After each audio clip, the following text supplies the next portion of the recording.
enhance your focus, reaction time, and decision. It is one of the greatest and most dangerous humanitarian efforts ever undertaken by a single man, and we're going to get into all of it right after a word from our sponsor. Hi, welcome to Antique Roadshow. I am the historian appraiser. What do you have for me today? Well, my grandfather fought in World War II, and he just recently passed, and I found something odd in the sock drawer. Hey, you found little boy in the sock drawer? I don't know what I found. Well, that's little boy. So, can you tell me what it's worth? Yeah. Can I get a price check on the entire city of Tokyo?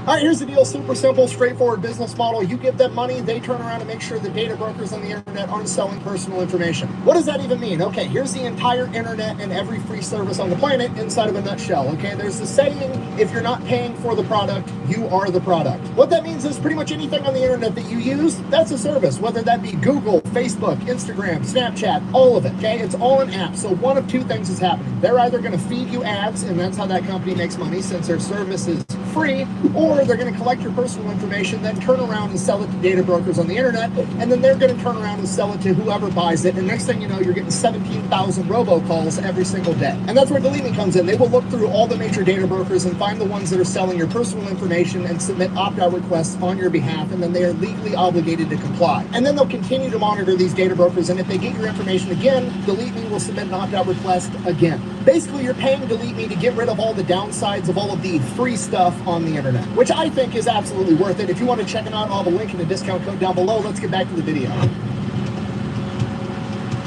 All right, our story begins on March 22nd, 1926. Guy Gabaldon is born. He is one of 7 kids, and he grew up during the Great Depression. Great Depression starts in 1929, goes till 1939. Pretty much his entire childhood takes place during the Great Depression in East LA. Like pretty much every other World War II hero we talk about, he grew up dirt poor, made him tough as nails. We're not going to waste a bunch of time on it. What's unique about Guy is that he actually grew up going out and shining shoes at the age of like 7 through 10 on Skid Row. And just so we're all on the same page, Skid Row in the 1930s, much different than Skid Row now, okay? It wasn't full of a bunch of people that were suffering from drug problems and like rampant drug abuse. It was a bunch of people that had just genuinely lost everything in the Great Depression. These people living in tents were like former investment bankers, former businessmen that just truly lost everything, and now they were homeless. So it's still a wild place for a 10-year-old to be hanging out, but it wasn't like excessively dangerous like it is today. And over time, he kind of became like the mascot of Skid Row. Like all the homeless people knew who he was. They were all friendly to him. The cops knew who he was. The cops were looking out for him. The local businesses all knew him. He was going door to door on local businesses, shining shoes. Half the time he was literally sleeping in a bar near Skid Row because they knew him, and he would shine shoes all night long. As time went on, he got involved with a gang called the Mo Gang. He started getting more and more into a life of crime, and his family stepped in, and they sent him to live in New Mexico with his grandfather to help straighten him out. I'm tired of this, Grandpa. That's too damn bad! And his grandfather is like nothing he'd ever seen the before. He grew up in LA hanging out on Skid Row. His grandfather was born in the mid-1800s and had done real cowboy shit, lived in New Mexico his entire life, carried a revolver on his hip, and kept a loaded shotgun by the front door. And Grandpa is kind of offended that his grandson doesn't speak Spanish and has no idea about the heritage that he comes from. So Grandpa teaches him both how to speak Spanish and tells him all about his heritage. He's a descendant of the conquistadors. And as time goes on, that's exactly what happened. Guy starts taking a ton of pride in his heritage, and he doesn't want to go hang out on Skid Row and be involved in crime anymore. He wants to be an upstanding citizen and accomplish great things. He ends up coming back home to East LA when he's about 12 years old, and he decides that's exactly what he's going to do. He's going to put his best foot forward. He's going to school, he's trying, he's putting in an effort, and that's when he kind of takes notice to other people around him. And there's this Japanese family, and the Japanese people that he's met just seem to excel at absolutely everything. The kids do great in school. The parents were first-generation immigrants that came to America with nothing, and now they're all business owners and upstanding members of the community,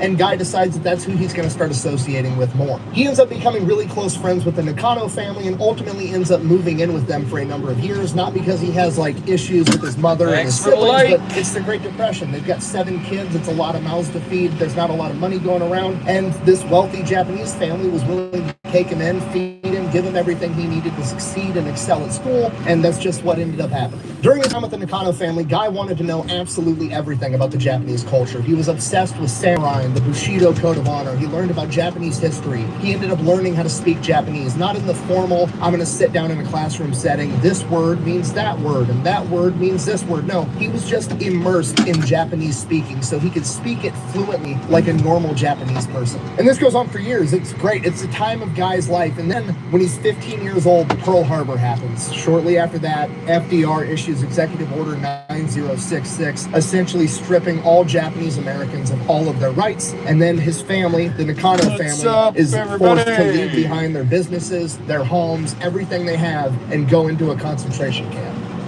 And Guy absolutely hates this. It ruins his entire life. He's resentful of all the Americans around him that are too stupid to understand that the Nakano family and all the other great Japanese, they're American just like everybody else. And he absolutely hates the Imperial Japanese for attacking America and creating this entire situation. On top of that, his older brother was in the United States Navy and he was at Pearl Harbor during the attack. Thankfully, he survived, but the Japanese tried to kill his brother too, just adding further insult and anger to that injury. But he's 15. There's absolutely nothing he can do about it. He's not going to be allowed to join the military for another 2 years, so he just bides his time. He ends up getting into a little bit of trouble. He gets a motorcycle, which is like the only joy he has is riding his motorcycle around town. And he just waits for 2 years to pass so he can go off to war and take his aggression out on the Japanese. And during this 2 years, Guy's paying attention to the news. In the first couple of years for the Pacific War, America going to war against the Japanese, it was not going good for America. Really, the only silver lining that America had was its submarine fleet. The submarines were going out and taking the fight to the Japanese, and they were winning with incredible stories like Dudley Mush-Morton and the USS Wahoo. Seeing this, it became what Guy wanted to do. He wanted to go serve in the Navy on a submarine and take the fight to the Japanese to get his revenge for ruining his life.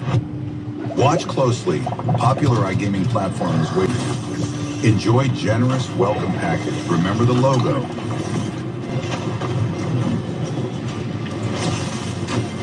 And search us online. Hey, sweaty. Sweetie, you good? Someone stole my Old Spice antiperspirant. Now I'm smelling like perspirant. I did. Wears 24/7 sweat protection. You did this to my pets. So on his 17th birthday, he goes straight to the Navy recruiter. First off, he's too short. You got to be 5'4". He's 5'3 3/4". He's like, I'm trying to serve on a submarine. Okay, but how tall I am shouldn't matter. Honestly, the smaller the better. I'm saving room for other people. And they're like, fucking hop up on your tippy toes, Guy. Okay, so he gets up. Okay, you're 5'4". Great, wonderful. He goes to the medical exam. Oh my God, you have a perforated eardrum. You're not going to be allowed to serve in the U.S. Navy. And the doctor thinks he's doing Guy a solid. He thinks he's giving Guy good news. And he's like, relax, son. You're not going to have to go off to war. We can't take you with this perforated eardrum. But that's not the case. Guy wants to go to war. He's immediately pissed off. So he starts arguing with the doctor and the recruiter. And they're like, look, son, we've already overlooked your height.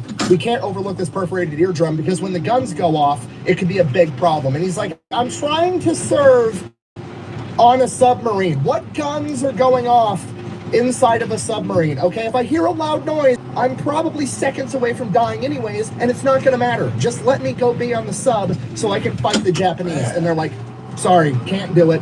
Fuck off. I'm a peacock, Captain. You gotta let me fly on this one. But Guy, he's not taking no for an answer, so he walks right out the Navy recruiter, walks right next door to the Marine recruiter, goes in and is like, put me in, coach. Literally whatever you got. All I know is that the Navy and the Marines are the main guys fighting the Japanese right now, and I want to fight the Japanese. Thanks for the likes, I'll do guys. anything. Thanks for Recruiter takes watching. one look at him and is like, you're not tall enough. Kick rocks. At which point, Guy has an idea. He remembers he read a couple of weeks ago that the Navy and the Marines and the military as a whole is having a humongous trouble finding Japanese interpreters because they've taken all the people that can speak Japanese and stuck them in concentration camps. They estimated that there was less than 100 Americans not of Japanese descent that could fluently speak Japanese at this point in time, and he's one of them. So he tells the recruiter, wait, I can speak Japanese. What does katana mean? It means Japanese sword.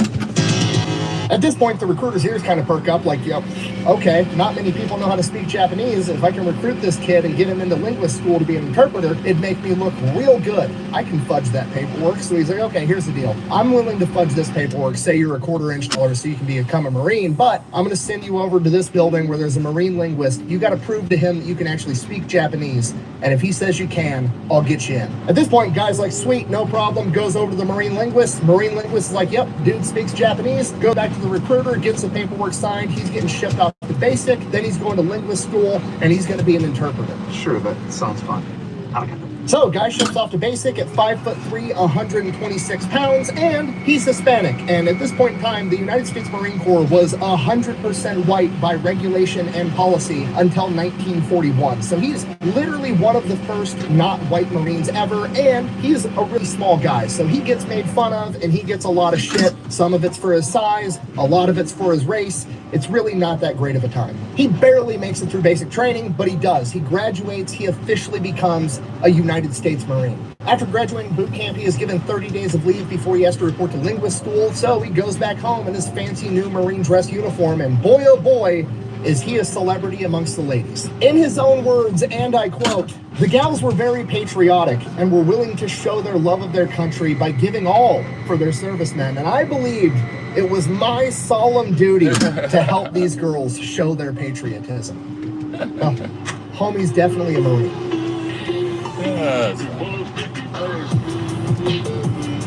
So 30 days of leave comes and goes. He reports to linguist school. He's there for about a month, and then he earns a weekend pass, and he is explicitly ordered not to return home. He can just go out in like the surrounding area and not get in a bunch of trouble. So naturally, guy goes back home because he wants to help ladies, you know, show their patriotism some more.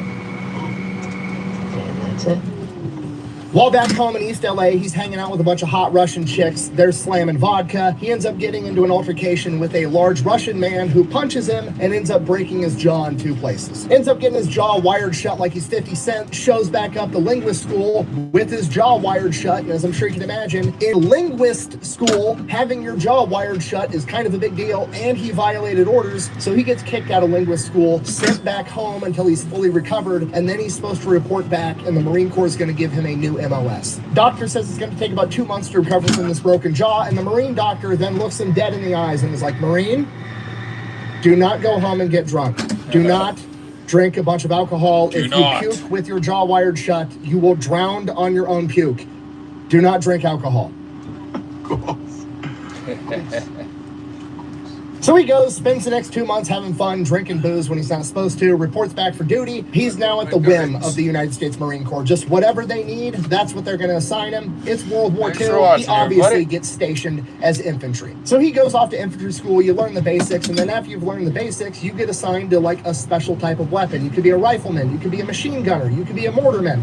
And he gets put as a mortarman. And of course, he's the new guy, and he's here because he got in trouble, so he's going to be the guy carrying the base plate, which is this gigantic 35, 45-pound hunk of metal that he has to carry into battle with him to set the mortar on top of. Which is, in my opinion, the shittiest job. Like, I was a medic, so I had to carry a gun, ammo, all my own personal stuff, and the big heavy aid bag. The only dude I ever looked at in the military out of any other job and been like, at least I'm not that guy, was the private carrying the mortar plate for the mortar crew, because that shit looked like it absolutely sucked. And bear in mind, guy is 5'3", 126 pounds. But you know what? He does it. He doesn't complain. He's a Marine. He's going to get the job done. He wants to go off and fight the Japanese. So he graduates, becomes a mortar, goes off, joins his official Marine unit. They're gearing up to deploy, obviously. And while they're getting ready to deploy, they're going through a bunch of training, and they're taking volunteers if anybody in the infantry wants to try out and be part of a scout platoon. Typically, this was like a voluntary only type of thing. These were going to be the best infantry guys that were volunteering to go behind enemy lines in small groups and spy on the enemy, gather intel, do important stuff, which to a 5'3", 126-pound guy, being sneaky and not getting caught sounds a lot easier than carrying this gigantic fucking base plate. So he volunteers, he makes the cut, he becomes a scout. You're not a child, you're a man, so stop wearing so many layers to go outside. And get the Bearskin Tactical Hoodie 4.0, the 10-pocket tactical micro-fleece hoodie that blocks wind, repels rain, and regulates heat for incredible comfort, wherever you are. Because the average hoodie made these days is weak, flimsy, and has one weird kangaroo pocket in the front. And listen, You're not a kangaroo. You're a man.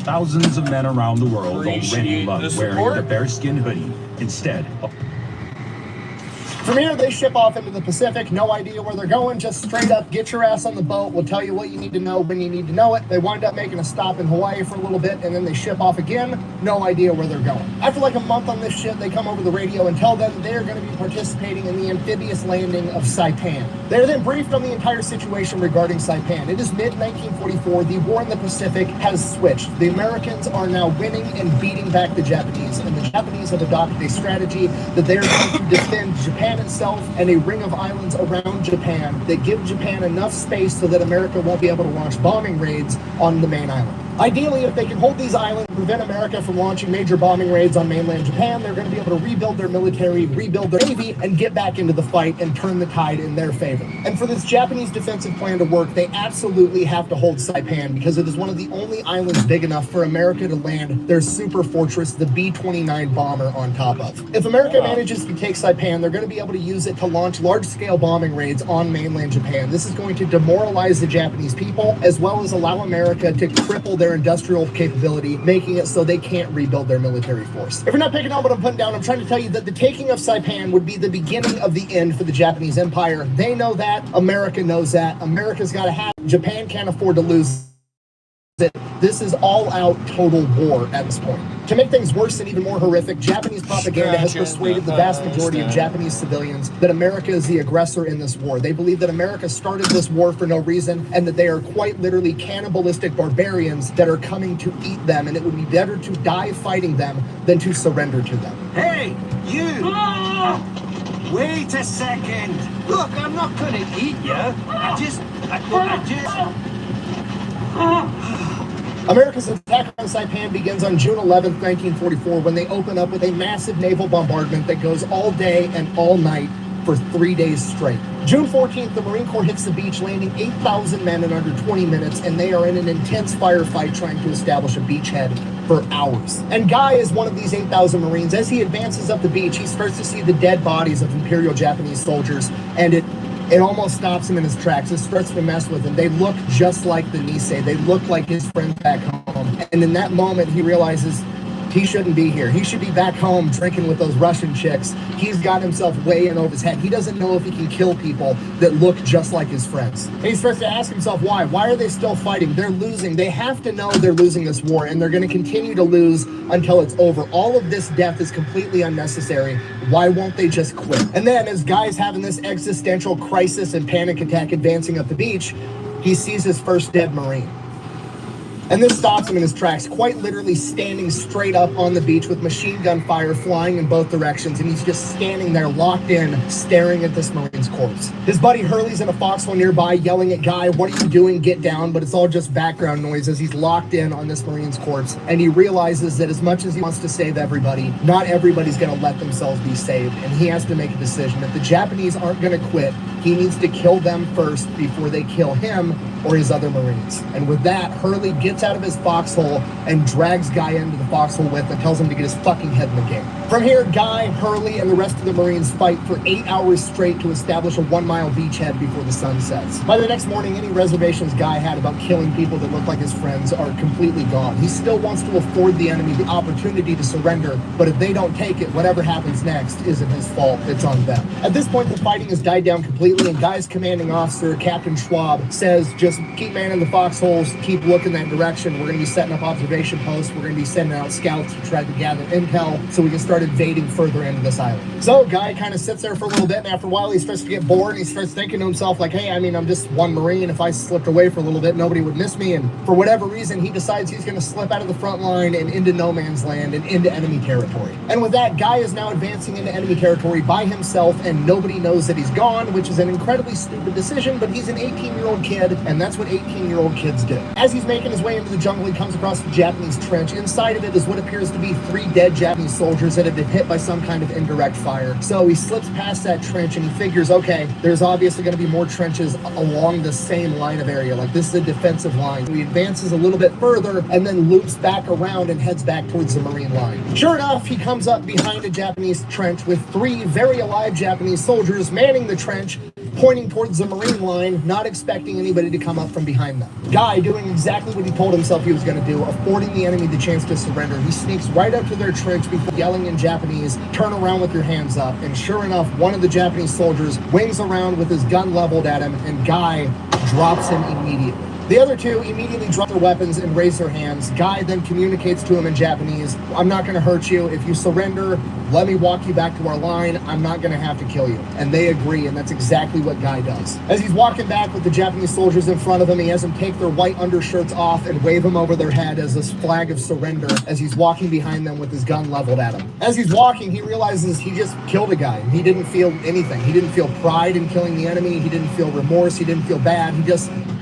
He wasn't making a decision. The other guy made the decision. He afforded him the opportunity to surrender, and he didn't take it. Guy was not the decision maker in this scenario. He was simply the consequences of making the wrong decision, and because of that, he felt nothing. As they approach the Marine line, they obviously get spotted as the Marines start yelling, "Holy shit, look what Guy brought in." They know it's Guy because he's the only Marine that's 5'3", bringing in 2 prisoners alive, which at this point in the war was absolutely unprecedented. The Japanese never surrendered. How in the hell did 5'3", 120-pound Guy sneak behind enemy lines and convince 2 Japanese Imperial soldiers to surrender? Big goal, big goal, huh?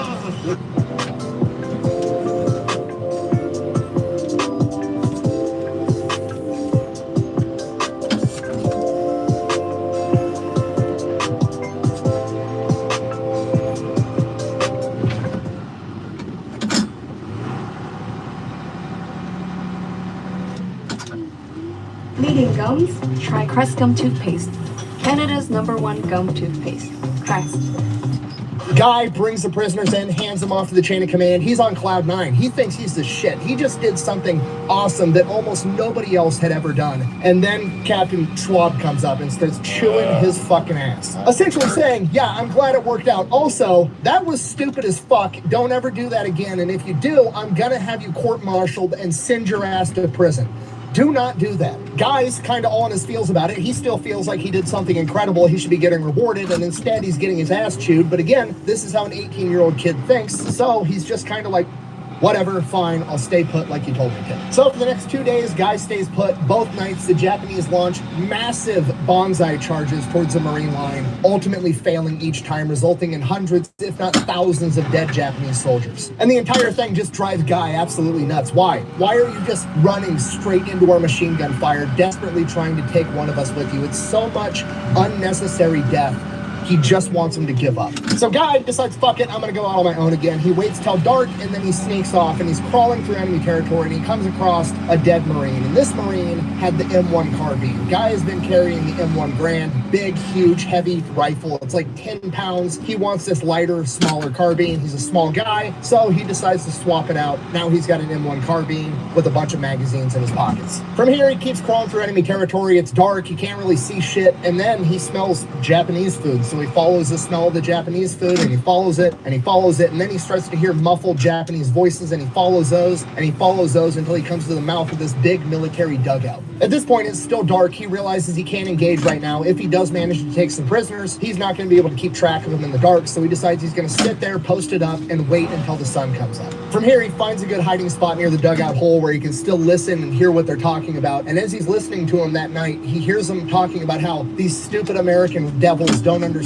that there's a mighty Japanese flotilla coming that's going to reinforce the Japanese and completely wipe the Marines off the map. And Guy realizes that these Japanese soldiers aren't getting any communications. They have no idea that the Japanese Navy flotilla that they're talking about has been completely destroyed by U.S. Navy Task Force 58 in what's known as the Marianas Turkey Shoot, where we sank 3 of their aircraft carriers, a ton of their escorts, and downed hundreds of Japanese planes. That chunk of reinforcements that they're relying on doesn't even exist anymore, and they have no idea. At this point, Guy realizes, okay, well, they're not going to willingly surrender because they don't understand to the degree of which they're losing. In fact, they think they're winning. So he's going to have to be a little bit more persuasive when the sun comes up. So the sun comes up, he grabs himself a frag grenade, pulls the pin, lets the spoon go, counts to 3, throws it in the dugout, immediately grabs another frag grenade, pulls the pin, lets the spoon go, counts to 3, throws it in the dugout, grabs a smoke grenade, pulls the pin, lets go of the spoon, throws it. And then somebody comes walking through the smoke with their hands up. Okay, good. This is great. And then another guy. Okay, even better. And then another guy. That's pretty good. And then another, and another, and another. And pretty soon, he's got 12 fucking Imperial Japanese soldiers standing there with his hands up, way more than he anticipated. He's got a gun with 15 bullets, 12 prisoners that probably want to kill him if they get the opportunity, and he is in way over his head. He then collects himself and is like, okay, fake it till you make it. And a stern, assertive voice tells him they're completely surrounded. If they make a move, all the Marines in the tree line that you can't see, don't look for them, they're there, I promise. If you make a move, they're all gonna shoot you. Just fucking cooperate and listen to me. I'm not gonna hurt you. I'm gonna escort you back to the lines. We'll feed you. We'll take care of you. Your POWs, you're not gonna be harmed. He then asks him if there's anybody else in the bunker. The Japanese soldiers tell him only the 4 dead bodies from the grenade blast, and he's like, okay, cool, here's the deal. Raise your hands over your head and start running that way. I'm gonna run behind you. Guy wants to get the fuck out of there before they realize that he's literally just one dude by himself. So they all take off running. Guy's running behind him with his rifle raised at him. And in a matter of minutes, they break through the jungle and they can see the Marine Corps lines. And Guy is like, oh shit, thank God, we are way closer than I thought we were. Apparently low crawling through the jungle in pitch black, following nothing but smells, kind of makes you lose your sense of direction. They break through, they get to the lines. Guy hands off these 12 new prisoners to the chain of command. And then Captain Schwab comes up and is like, Guy, what the fuck?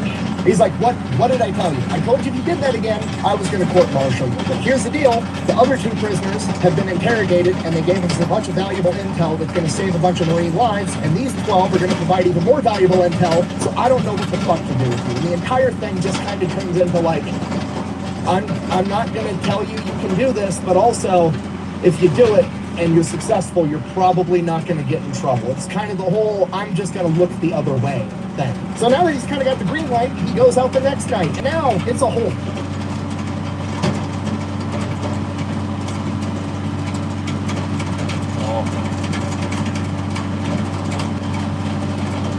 Thanks for watching, everybody. Close to like the Marines are having betting pools. Maybe I won't fall down every time I walk around. Like it's March Madness. And his buddy Hurley is either crazy or he has an extreme amount of faith in his best friend, or he did the math and was like, okay, well, he captures 2 the first night, then 12. He's probably going to catch 50 the next time. I mean, if the pattern continues. So he puts a bunch of money in the pot that Guy is going to capture 50 enemy soldiers by himself next. Yeah, that's very interesting. How'd you come up with that guess? Yes. That ain't no guess. That's what it's called. Wayfair presents lighting. Get the latest looks with top fixtures at low prices and a huge lineup of floor lamps, all under $79. Shop tons of table lamps, $49 or less. Go modern, stay classic, or get weird in a good way. Plus fast and free shipping over $50. All the lighting, none of the stress. Now that's much better. So hit the lights. Shop lighting for way less at Wayfair. So Guy goes out, does the same thing again, tracks down the spot where the enemies are going to be, and he's right up against this mountain, and there's this cave complex. Waits there all night, listens, observes, and then when the dawn comes, he goes out and he orders them to surrender. And at this point, he's getting it dialed in. He figures out that if he yells into the caves with like a condescending tone, it kind of demoralizes the Japanese soldiers because they're very status-oriented in Japanese culture. So if they're getting talked to condescendingly, it gives them that feeling in the pit of their stomach, like, oh shit, why is he so confident? He must know something I don't. I must have already lost. So he's yelling into this cave in the condescending tone, like, you're completely surrounded, all our guns are aimed at this cave complex, you guys have 5 minutes to come out, or I'm gonna have the flamethrowers come in here and barbecue all your asses alive. He's like negotiating, he's really getting this thing dialed in. He appeals to their Bushido code of honor. He's like, look, you guys have already lost, there's no point in dying, depriving your wives and kids of a father for your code of honor. Just give it up, come out, surrender, I'm gonna feed you, I'm gonna take care of you, you're not gonna be mistreated, just end this nonsense. And sure enough, dudes start coming out with their hands up, not just Imperial soldiers, but some civilians too. 52 people come out of this cave complex. Guy probably internally shitting himself because he doesn't even have 52 bullets on him. Hopefully I don't lose service here. But he's got confidence, and hey, fake it till you make it, right? So he's like, hey, you're completely surrounded, you try anything, you're gonna get shot. Here's the deal, take your white undershirt off, we're gonna wave that above our head like a white flag so you don't get shot approaching the line, because marching an entire fucking company of people towards the line that are all Japanese. So yeah, grab your white shirts, start waving them, and we're gonna run that way. And with that, Guy brings